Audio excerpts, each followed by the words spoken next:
Hey everybody, Monica King here. So last night I went and retrieved a hobbyist hive from someone that I don't know if they're moving or if they're just decided to get out of bees. I wasn't quite clear on that. But I tried out a new hive net and it's working pretty darn good. I had full, I'm sweating. It's hot.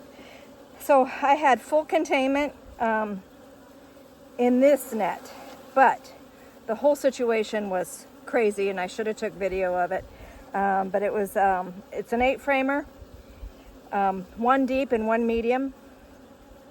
Not quite enough for a good size hive.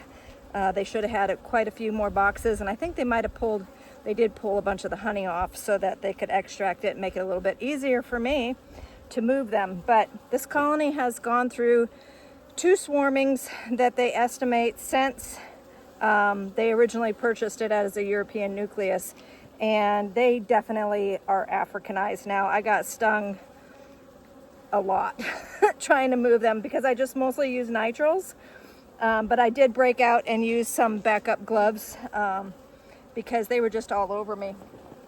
So just to go over a few things, there is a it looks like a pollen trap screwed into the front of this, so it was very, very difficult for me to get full containment. They were also bearding off the pollen trap, so I took my bee vacuum with me in order to get the containment that I needed. And I did this at night, of course. You only move the bees at night from the location. That way you make sure that the majority of the foragers are home. There's still going to be a few stragglers left behind, but at least the dangerous situation of many thousands and thousands of upset bees are no longer there.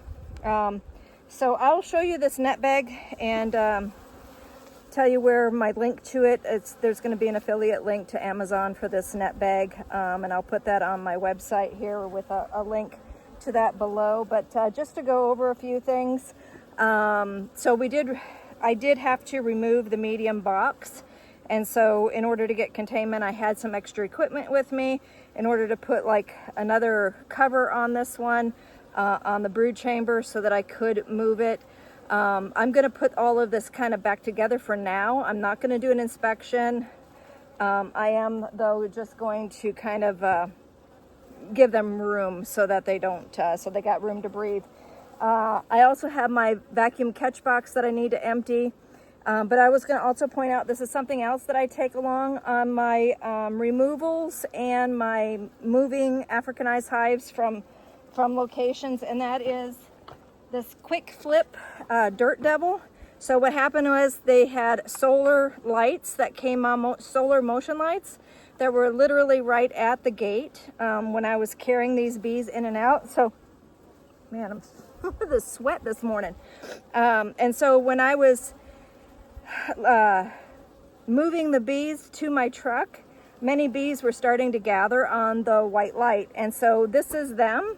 And I will just kind of like, I'm going to open this up and you'll see that these bees are still alive this morning. So, yeah, here they are. Works great. So this is probably about 20, 30 bees, and those would have been left behind had I not gathered them. And instead of killing them, you know, now they're back with their colony. So, I keep this charged and I keep this in my truck, or I try to keep it charged. Those that go with me sometimes know that that's not always. This works great, doesn't hurt the bees, and it's got this really nice suction angle.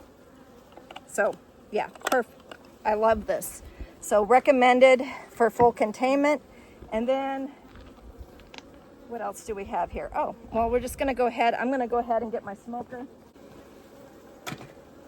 So the reason why I kind of like this bag is because it's got a zipper instead of the normal pull string, in which case, and then it's got, just like on your, well, on some suits, they have that Velcro overflap to go over your zipper. This has got the same thing. So you pull the Velcro off, that's covering up the hole, and Voila! Now these are not happy bees. I can't believe that they were working these bees in a residential area. I'm like really shocked.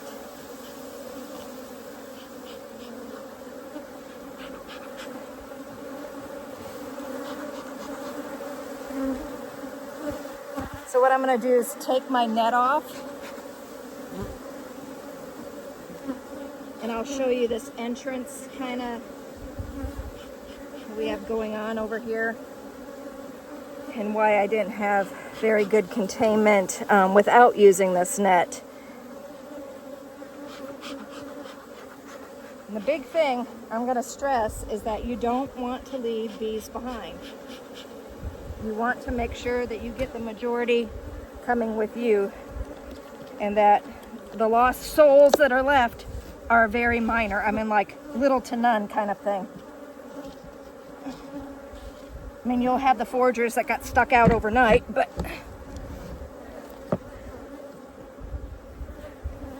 yeah.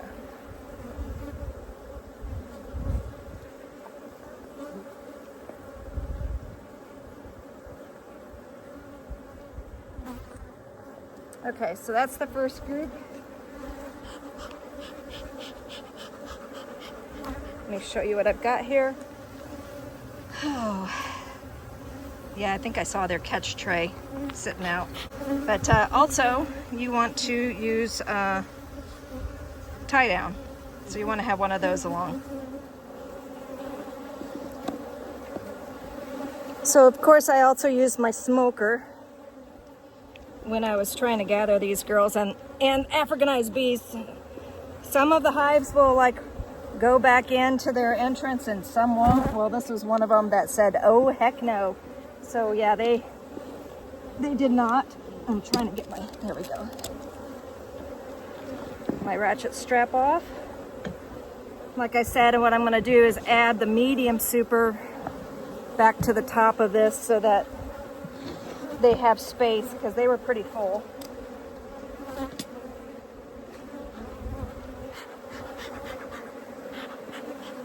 And with the medium super, I didn't even, I did use duct tape, so you might want to, also, any beekeeper should have duct tape. So I had duct tape to begin with, the inner cover, and used duct tape on the middle as well. Middle of the inner cover, just trying to get containment at that location.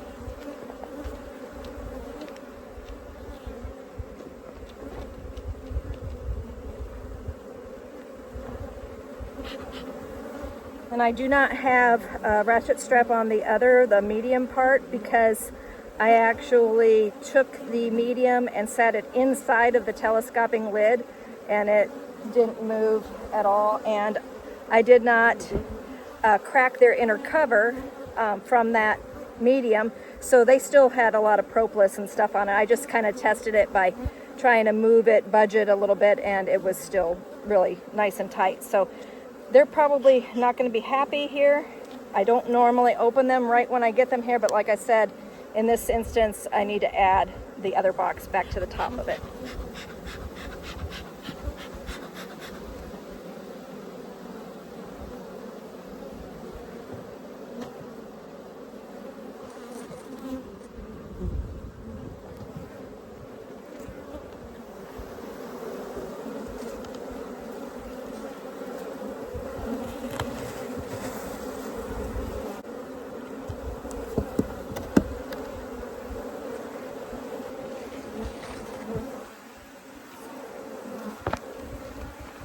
Okay, and so lastly, the last thing I'm going to do is open up my vacuum box and release those girls who were really pissed off last night.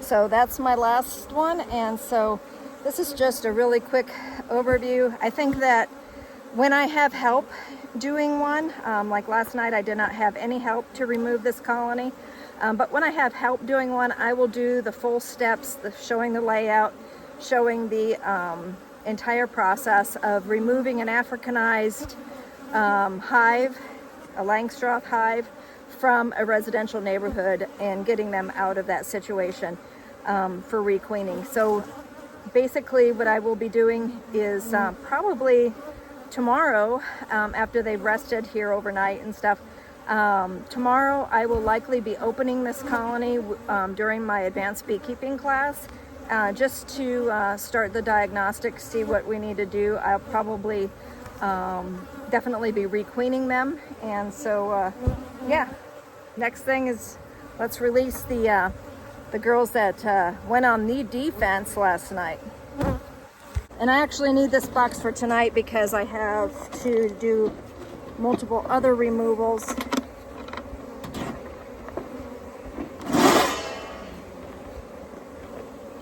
This evening I have to go pick up a trap out. And I have to, oh yeah, there's quite a few bees in there.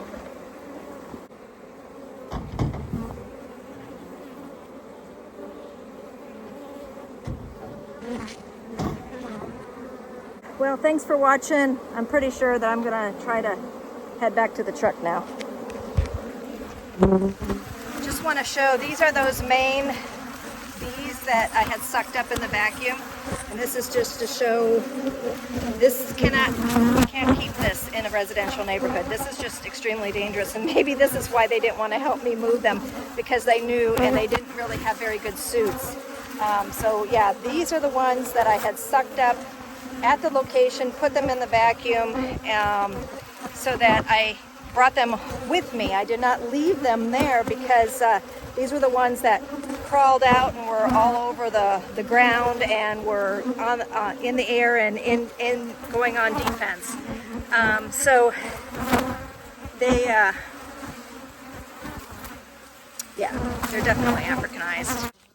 One more tip: don't put your keys in your pocket under your suit. Keep your keys on the outside so that you don't have to open your suit up in order to start your vehicle. I'm going to start the vehicle, get the air conditioning on, open this window to let some of these bees out, sit for a little bit longer, and just hope that none of them follow me back to the house. I'm stopping every here and there in order to lose more bees, but check it out. The creosote are blooming. This is monsoon season. I think I see a bee working on the creosote. They're not just coming after me, but some of the girls are out here working that are out in the backyard. And she's gathering pollen off of this creosote. I don't know if you can tell, there's still bees kind of flying in and doing their thing. So I'm gonna stop again here on the way down, try to lose some more of them.